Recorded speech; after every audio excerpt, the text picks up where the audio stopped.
Okay, today we're going to be watching 9/11 Operation Yellow Ribbon, Gander, Newfoundland. And this one is kind of long. It was suggested that I watch this, so I'm going to watch it. It's kind of long, so I want to break it into three parts. You know what I mean? Three parts all, you know what I mean? So, welcome back, and ting and ting and ting. I'm Mr. Giant, and we're going to get straight into this. This one, like I said, 9/11 Operation Yellow Ribbon. Let's see what this is all about, team. Mentioned earlier that Tom Brokaw had an extremely compelling piece, so without further ado, Tom Brokaw. Now, this devastating earthquake in Chile is a reminder that when one country gets in trouble, it really does depend on the family of nations for help. That's been especially true between this country, Canada, and the U.S., of course. The ties between the United States and Canada are long and enduring, and not just in good times, it turns out. On September 11th, 2001, the people of Canada came to our aid, managing an unprecedented crisis in the skies. They also took care of tens of thousands of displaced passengers who arrived at their doorstep on short notice. This is the story of one small town that didn't get the attention it deserved in the chaotic aftermath of 9/11. In so many ways, it symbolizes the grace and the unselfish spirit of this very generous nation.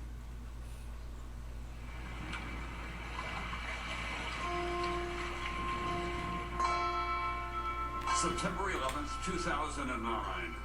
This is a scene that has played out in communities for 8 years since the terrorist attacks of 2001.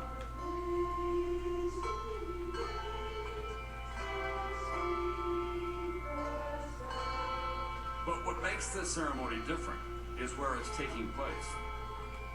This is the Apples and Peace Park in the town of Gander in Newfoundland, Canada, where during the tragedy of 9/11, there was a bright light on the better part of our humanity.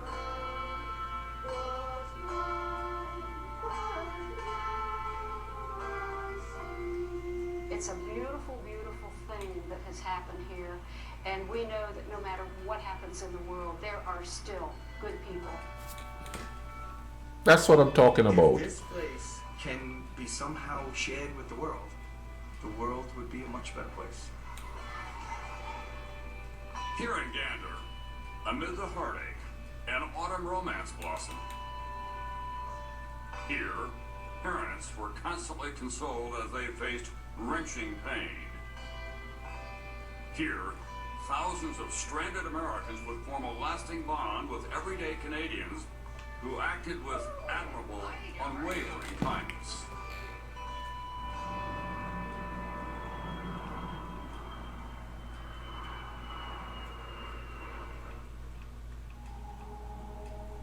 We can never again look at the New York skyline without remembering that day, September 11th, when terrorists hijacked airliners loaded with passengers and jet fuel, flew them into the World Trade Center and killed 3,000 people, altering the lives of an untold number of others.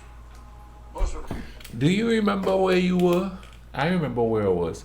I was working at Amazon at the time, and I was actually living in the same building, only in the apartment behind. There's two apartments here. That apartment behind me here, I was living there, and I remember thinking, when the explosion happened, I was with a friend. His name Robert Queen was his name, and I remember he came home with me to watch the TV to see what was going on, and I remember they just keep looping stories, and I keep wondering, what about the people? What about the people? And I guess it was too early to find out, but I was really concerned with what about the people in the towers, because I used to live in New York. I used to go by those towers all the time. So that was kind of a surreal for me to sit there and watch. It seems like I've noticed a lot of things like that happening in America. I remember in 1986 when I first came to this country, the shuttle blowing up and sitting in the student center of the city, of the college that I went to. They were watching it on the television, and the eerie silence that came over it. There was an eerie silence here too, because after we left and we went back to work, it was just dead silence. So I remember exactly where I was and who I was with when this happened. our attention that day, of course, was focused here in New York, but it a story that reverberated around the world, and it had a special impact on a small Canadian town 1,000 miles north of here.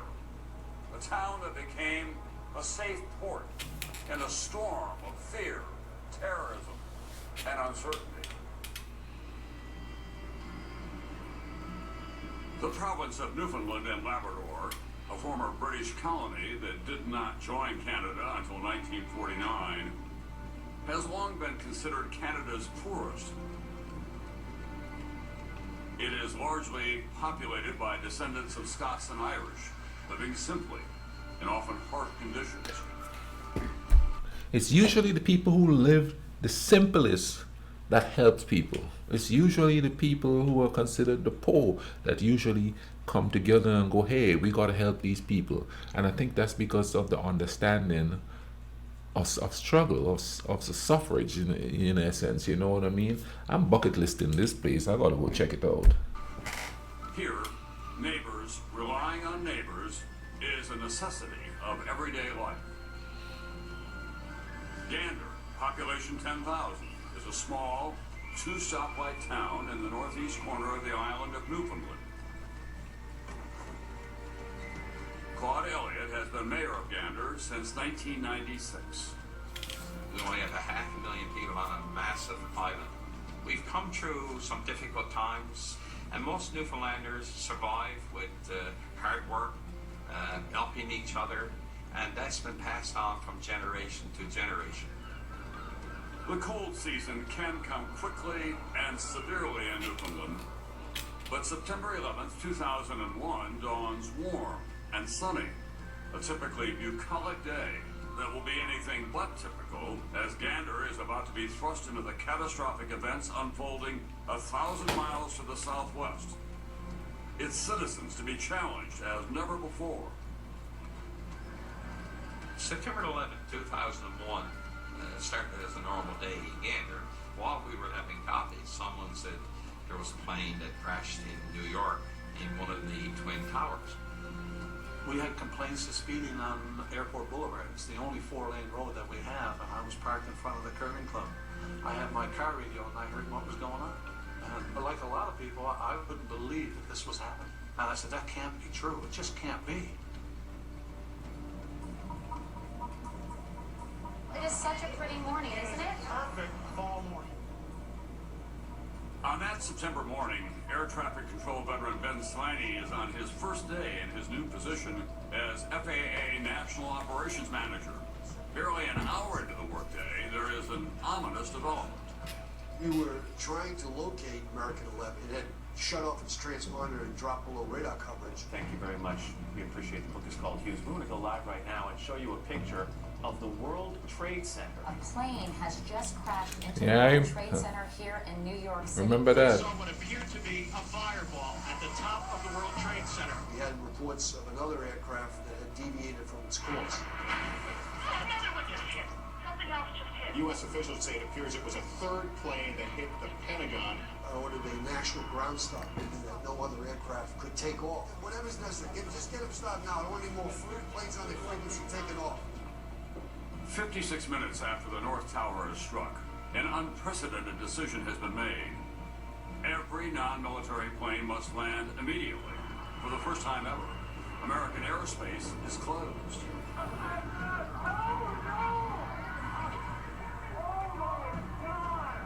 This is war. This is a declaration and an execution of an attack on the United States.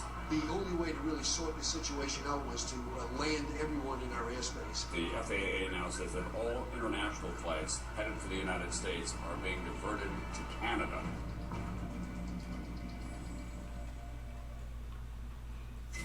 Every day, as transatlantic flights enter and leave North American airspace, they are managed here, the Area Control Center in Gander, Newfoundland. Gander 1174 Center, today, clear to send and maintain 6,000 people. On September 11th, when U.S. airspace is shut down, there are almost 400 planes carrying tens of thousands of passengers westbound over the Atlantic. Around 200 are close enough to return to Europe. 167 more are too far across the ocean to turn back. When did you begin to be aware of what was about to happen in flights that had been crossing the Atlantic more than halfway. Many of them were going to be headed for Gander and St. John's and Halifax, but Gander would be the big magnet. I knew that the Canadians were going to get an onslaught of traffic, and I suppose I hoped that they'd be able to handle that traffic. 60 north, 20 west. The responsibility of handling the traffic falls to a small team led by Don O'Brien, the supervisor on duty at the control center for NAV Canada, the Canadian version of the FAA. The arrival sector, we normally would have 3 controllers seated. We quickly went to 14. We train for emergencies, we train for bomb threats, but usually it's a single airplane or maybe a second one maybe, but not to this level of the activity was going on here. Was another part of your mind thinking about what had happened in New York, the possibility that there were more terrorists?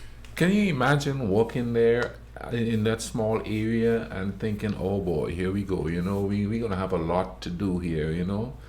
The mobilization, it seems like they're like really on it here, you know what I mean? Which is kind of cool for a small area, you know, they on the ball and thing. That's pretty cool. Sounds fair. I'm sure it went through the controllers' heads, went through my head, but sure, some of those airplanes could have been missiles. We didn't know how extensive this was, but that wasn't our call, really. We just had to get those airplanes on the ground safely. One of the pilots approaching Newfoundland is Beverly Bass, the first female captain at a major airline. She's flying American Flight 49 from Paris to Dallas with 170 people on board. From the controller's standpoint, they feared that another airplane was going to be taken down. Some of the airplanes were given directions to turn around and go back to their departure city. So we're sitting there cruising westbound and looking out the window, and you can actually see them turn and make 180s and head back to Europe. Newfoundland is an island located off the eastern edge of North America. The 167 planes approaching Canada all must land immediately. The vast majority at small airports around the island and in the nearby maritime provinces, all controlled in Gander. Over the next 7 hours, Gander Control and the surrounding airports will handle unprecedented traffic under extreme emergency conditions. Gander Air India 113, when we go to Toronto. The Air India 113 Center and negative, we must now land at Gander and turn right heading 320. Roger, turning right heading 320. Flight paths must be recalculated in 3 dimensions, accounting for speed, direction, altitude. Some planes are too heavy to land and must jettison fuel. The risk of collision is ever present. This is an actual radar tape from that morning. Ooh, look at the congestion. Turn toward Gander. Yes, we got the word, of course, and we had to heel them all northward into Gander, St. John's, and Stephenville. Some of them knew there was activity going on in Kennedy, that there was a crisis in American airspace. Some of them didn't. We were telling them, look, you got to land. And they're saying, no, we're going on to Kennedy or Dallas or wherever. I said, no, you're not. In the air, as they learn the shocking details, captains worry their own planes could be carrying hijackers, forcing many to hide the truth from their passengers. Our captain came on the PA system and announced that we had a slight mechanical problem, something to do with an indicator signal or something like that. We were going to have to put down in Gander to have it repaired. Shirley Brooks-Jones is a retired fundraising administrator for Ohio State, returning home from Frankfurt, Germany, on board Delta Flight 15. Once we got parked, the captain came back on the intercom, apologized to us for the ruse, and said actually the equipment was fine, but there was a national emergency in the United States. 3 aircraft that we know of were commandeered. One was crashed into each of the World Trade Center towers in New York City, and another was crashed into the Pentagon outside Washington, D.C. Apparently some type of what would appear to be maybe a terrorist activity or hijacking has occurred with airplanes which apparently have impacted the World Trade. Okay, I'm gonna stop this one here, you know, part 1. And actually one of my professors, Dr. Ambrose, his son was one of the passengers on the plane that crashed into the Pentagon. And so, you know, when I went back to, I wasn't in school at the time, I don't think, but you know, he was in the sociology department. He was the head of the sociology department. The gentleman that was in the plane, his father was the head of the sociology department. So I remember, you know, it's kind of hit home. And I didn't know the gentleman, but I always talked to his father because he was my academic advisor for a while there. But I'm gonna stop this here. This is part 1. Come back for part 2. You understand what I'm saying? In the meantime, you all take care of each other. Cool runnings.